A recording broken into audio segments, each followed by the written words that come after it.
Assalamualaikum warahmatullahi wabarakatuh. Kami akan mempresentasikan hasil kerja kelompok kami dengan judul Konsep Dasar Algoritma dan dengan studi kasus tentang menghitung luas persegi panjang.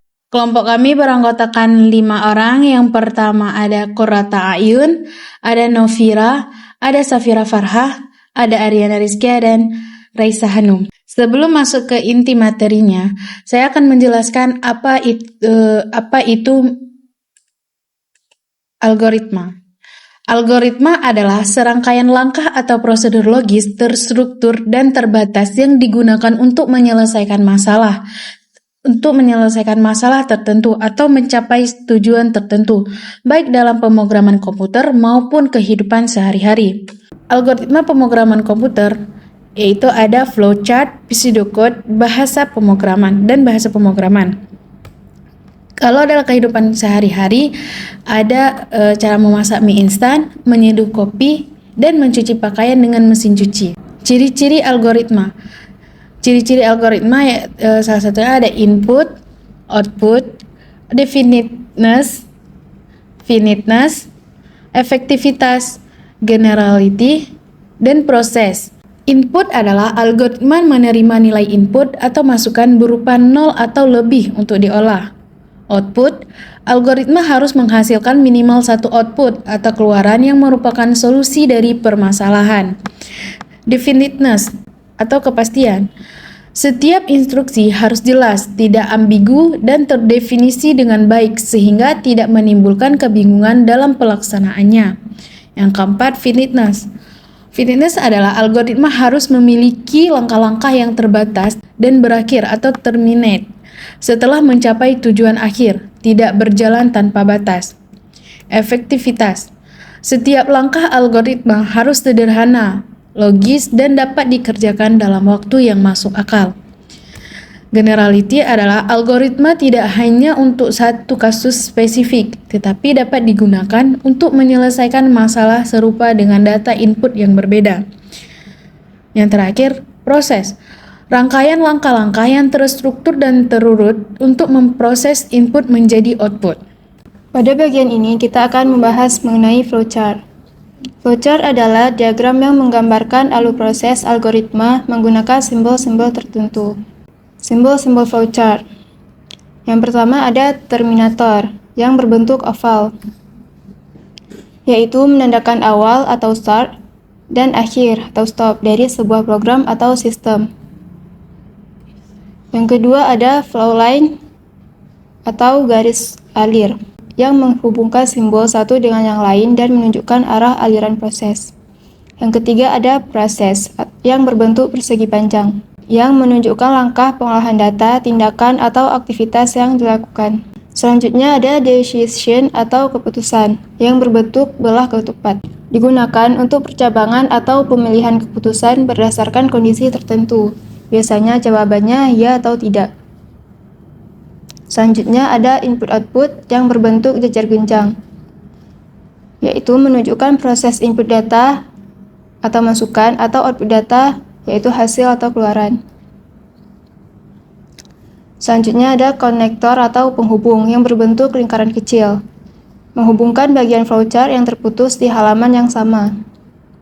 Yang terakhir ada off-page connector yang berbentuk segi 5 atau rumah terbalik, menghubungkan bagian flowchart yang terputus di halaman yang berbeda. Contoh kasus flowchart. Algoritma atau langkah-langkah. Langkah pertama adalah mulai atau start. Kemudian, pengguna memasukkan nilai panjang atau lebar. Setelah itu, dilakukan proses perhitungan dengan rumus luas sama dengan panjang dikali lebar. Setelah perhitungan selesai, sistem akan menampilkan hasil luas sebagai output. Contoh kasus flowchart. Algoritma atau langkah-langkah. Langkah pertama adalah mulai atau start. Kemudian, pengguna memasukkan nilai panjang dan lebar. Setelah itu dilakukan proses perhitungan dengan rumus luas sama dengan panjang dikali lebar. Setelah perhitungan selesai, sistem akan menampilkan hasil luas sebagai output. Langkah terakhir adalah selesai atau end, yang menandakan bahwa proses program telah berakhir. Representasi flowchart, bentuk, dan simbol. Prosesnya dimulai dari simbol start yang menandakan awal dari program. Kemudian dilanjutkan dengan simbol input atau output untuk memasukkan nilai panjang dan lebar. Setelah nilai dimasukkan, proses dilakukan ke simbol proses yang berfungsi untuk melakukan perhitungan dengan rumus luas, sama dengan P kali L.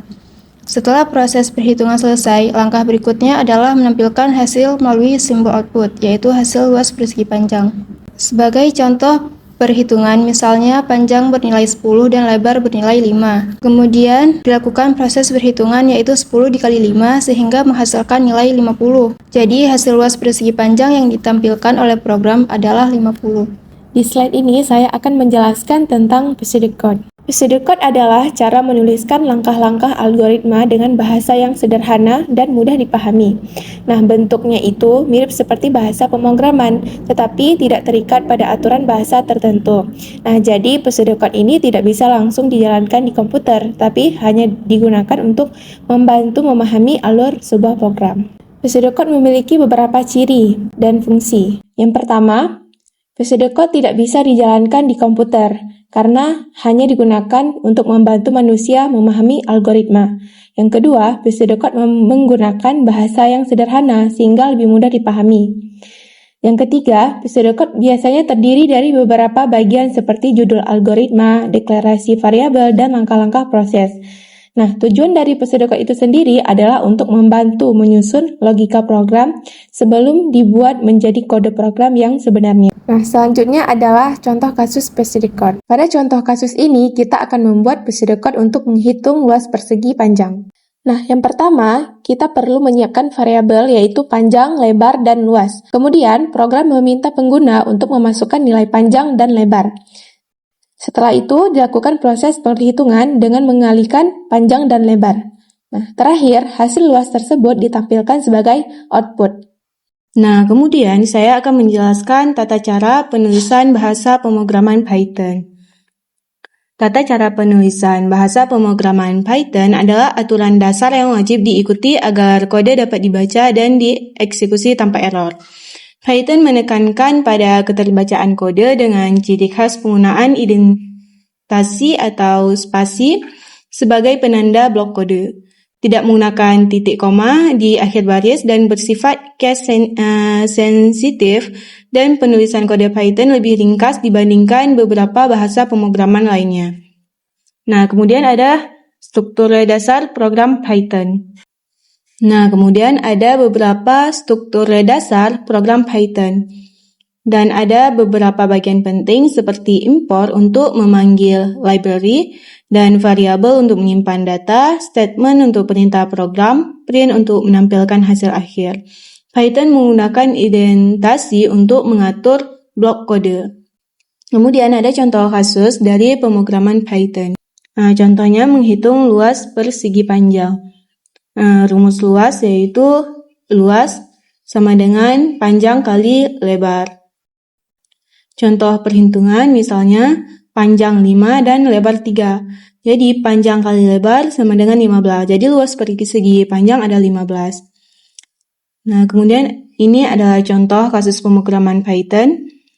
Dan ini penjelasannya.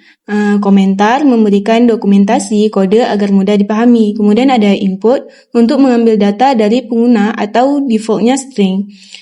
Konversi tipe data mengubah input string menjadi angka desimal agar bisa dihitung. Kemudian ada variabel seperti panjang, lebar, dan luas, yaitu wadah untuk menyimpan data. Kemudian ada operator aritmatika untuk melakukan perkalian panjang kali lebar. Kemudian ada output yaitu untuk menampilkan hasil akhirnya. Di sini saya akan menjelaskan tentang struktur dasar program Java dan contoh penerapan dalam kehidupan sederhana. Dalam bahasa pemrograman Java, program ditulis dengan struktur tertentu. Program biasanya diawali dengan kelas sebagai tempat penulisan kode. Di dalam kelas terdapat metode main yang menjadi bagian utama program untuk dijalankan. Struktur tersebut membantu program Java dapat dijalankan dengan baik. Struktur dasar program Java. Beberapa bagian penting dalam penulisan program Java yaitu import digunakan untuk memanggil library yang dibutuhkan. Kelas tempat penulisan program. Main method bagian utama program yang akan dijalankan. Statement perintah-perintah yang dijalankan oleh program. Masuk ke contoh kasus. Di sini kita punya contoh menghitung luas persegi panjang dengan rumus luas sama dengan panjang kali lebar. Jika panjang sama dengan 5 dan lebar sama dengan 3, maka luasnya adalah 5 kali 3 sama dengan 15. Ini contoh sederhana bagaimana logika matematika diterapkan dalam program. Program ini mendefinisikan nilai panjang dan lebar, lalu menghitung luasnya, dan hasilnya ditampilkan ke layar. Jadi, Java membantu kita menghitung secara otomatis dan lebih cepat. Sekian presentasi dari kelompok kami, semoga materi yang kami sampaikan dapat dipahami dengan baik dan bermanfaat bagi kita semua. Terima kasih atas perhatiannya teman-teman. Kami akhiri, wabillahi taufik wal hidayah. Assalamualaikum warahmatullahi wabarakatuh.